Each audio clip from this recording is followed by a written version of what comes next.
Anyway, I got some feline classics. what size is it? They are 13. Oh, 13? Hell yeah. You got the new boots on, boy. You been working, ain't you? Yeah, I trying to get on my feet, get my shit together real quick. Oh, word up. Got the, what's that? Got that bling on the wrist? Yes. Ooh wee. Y'all see Shy T, man. Hell yeah. For them, for the people who don't remember who you are or who didn't see the last video, Shy T, tell me your age. I'm 33 years old. Where you from?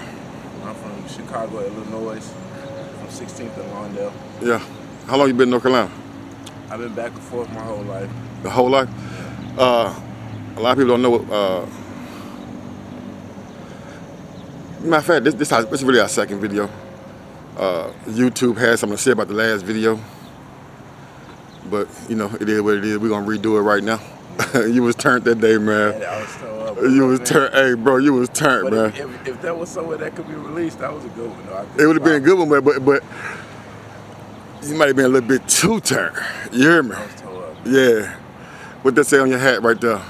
That faith music? Yeah, faith music. A lady came by and she had saw me and shit, and she was like, "You want a hat?" I was like, "Yeah, thanks for the hat." Word up. Yeah. Hey, Shy. Let's start back from the beginning, man. Was you raised in a two-parent household? No, I wasn't. Huh? No, I was raised in a two-grandparent household. Right. And what was the reason that your biological parents didn't raise you? My dad was on in the streets. Well, my dad was doing time in prison, and my mom was addicted to crack cocaine.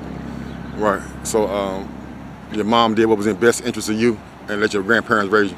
Yeah. Was it her parents or your dad's parents? My dad's parents. Oh, your dad's parents. That's what's up. What kind of relationship you got with your mom and dad now? I mean, I don't really know them like that. I know my mom.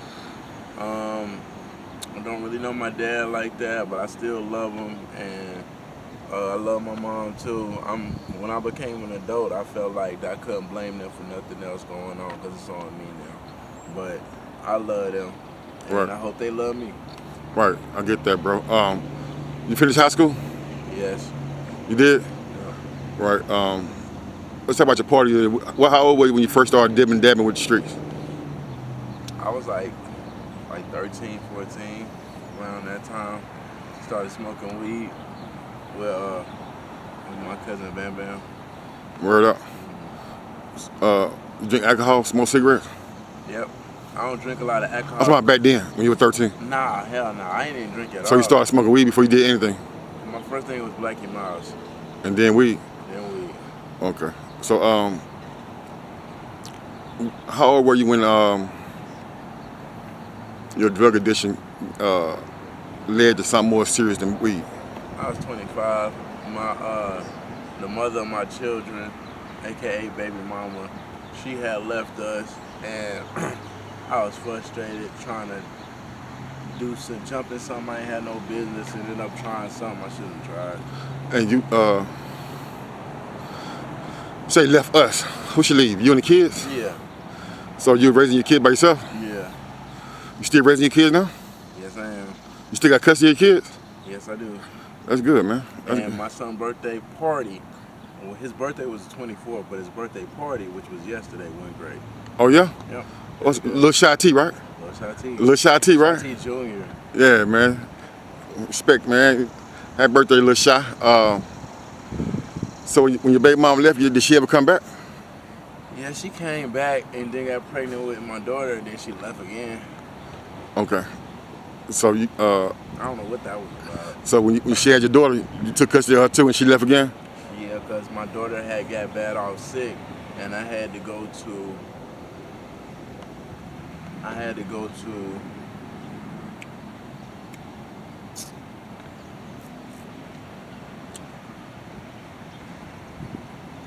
can't even call it out, it's so hot out here. Right. Down there where her mama and them live, and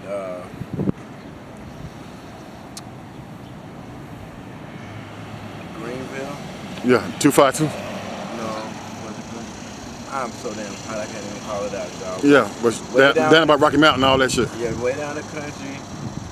Went down there, and my daughter got sick. The hospital called me, rushed me down there, and had to stay in the McDonald's house till Janelle could be better and better condition. And then we brought her back home around Christmas time. And your baby mama took off again. She was already, well, she was trying to be, I ain't gonna, you know, she was being in her life too. Okay. But it wasn't like she wasn't being, you know, the mom that she thought she was being. Right, I get it, bro. I get it, bro. So, when she left you, what drug did you decide to try? I tried. First I started with powder cocaine, and then my friend was telling me that it sell faster if I had the hard cocaine. So I wasn't trying, I wasn't doing it at that time. But then one thing led to another, and I tried it. From me seeing my parents do it, I had learned how to do it without even learning how to do it. Right. And then tried it. I messed it up the first time. Second time, I held it in, blew it out, and just went all the way up. I was really high. Right. But it really messed things up for me, man. That's what I'm about to ask you. Talk about what it did for your life. 'Cause a lot of people, like you said, you were frustrated. You was there with the kids. You tried it, thinking it's gonna make shit better, and you made it worse. It creates a false sense of reality, in the sense of that you can just run into this little bubble, and like all your problems go away momentarily. But when the highs go home, your problems are still there. So it's just it's not a good drug. No drugs are good drugs, but this one's definitely not a good drug because, like I said, it gives you a false sense of reality where you think you something that you're really not. Right. But then it's even worse because right after your high go away, you go into a real deep depression because what's making you high is what makes you happy, literally. And once you drain all that out, you ain't gonna be happy for the day. That's right. Yeah. That's good, bro. So what you got going on this morning, man? You had some breakfast, you ate, and all that. Yeah. I had some Doritos my homeboy just gave me. Oh. Tried to do Well, I'm gonna give you a couple $, man. Hope you get you something to eat. Hey, listen though. What's your reason for not letting it all go, going back and get? Do you think you can do this on your own and stop on your own, or do you think you're gonna need some help? I think I can stop on my own because I've been to rehab, and they tell you when you first get there, this place ain't gonna change you. So you gotta find the strength within yourself to change. Because the first day I got out of rehab, I got right back on. Couldn't. So what is it gonna take for you to change yourself? For me to change myself is for me to stop smoking shit. That's it.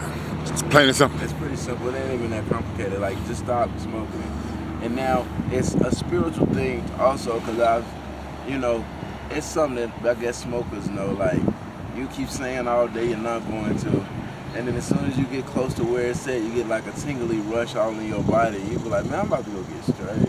Right. But that's not cool though. Right, but but over time you learn. The first year or two of you smoking, it's gonna be totally horrible. I'm not saying it gets better. I'm just saying that you learn how to cope with it, right, where you're not just completely spending all your money on it. Right. You know, and then a lot of also when you disappoint a lot of family members when they find out that you're smoking. And and it just be like, especially like your grandma and your pawpaw and you know what I'm saying, Aunt Joycey, all they don't even want to do nothing for you no more. Right. Cause they just, which is a stereotype. This whole crackhead mess and all that shit, and all that shit really came from the movies, man. Right. So it ain't really like that, but it is like that. So let me ask you something. So you done burnt your bridges with all your family? Not all of them. I didn't really burn my bridges. They just started looking over their shoulder more, like, y'all better watch T. Right. Type shit. And it does. Right. Word up, motherfucker. Do you think that when you got that type of addiction, do you think you got that type of addiction that people stereotype you and say, okay, because he smoked crack, he finna steal something, he finna rob something, or he up to no good, or they'll never see no good in you. They always try to judge the last person that smoked crack behavior and say, you know what, we're gonna let this him too. Yeah. And so everybody that smoked crack is always a bad person. Yeah, hell yeah, in their eyes, because, and you know what, they got the right to, because the same energy that's in that person that's doing that bad shit, man, If motherfuckers smoke enough, you do the same shit. Right. Swear you would. Man, that's right, man. And I appreciate your honesty, man. How old is little Shot T? How old he turned the other day? He turned 9. He's 9. He 9. A lot of kids start smoking cigarettes, doing drugs at 12, 13 years old. Some of them doing it at 9 and 10. What would you say to the youth? What would you say to Shot T in 3 years to keep him from ever doing it? I would say, please don't, please just don't disappoint your daddy. You know, he's my whole pride and joy, and I just do anything for him not to have to get out here and do any of this type of street stuff. And the faster I get myself together, the faster he'll have a better role model to make that happen. I ain't have my daddy as no role model like that. I just had Papa. Right. And it's but so far Papa can go because he took many generations behind. Mm-hmm. You know what I'm saying? So also, I don't want you to die behind this shit because I hate to say it, y'all, and that's another thing about this drug that's horrible. That any hit can be either one of our last hit. Cause they put all fentanyl and all that shit in? Yeah, and it could just literally bust your heart. That's right. That's right, man. Just literally stop. That's right, man. Man, that's excellent advice, Shot T, man. It's a much better interview than last time. You're a much better person when you're calm and you're not turned like that last time. Man, I appreciate this interview, man. I got some money for you, man. God bless you. God bless you too.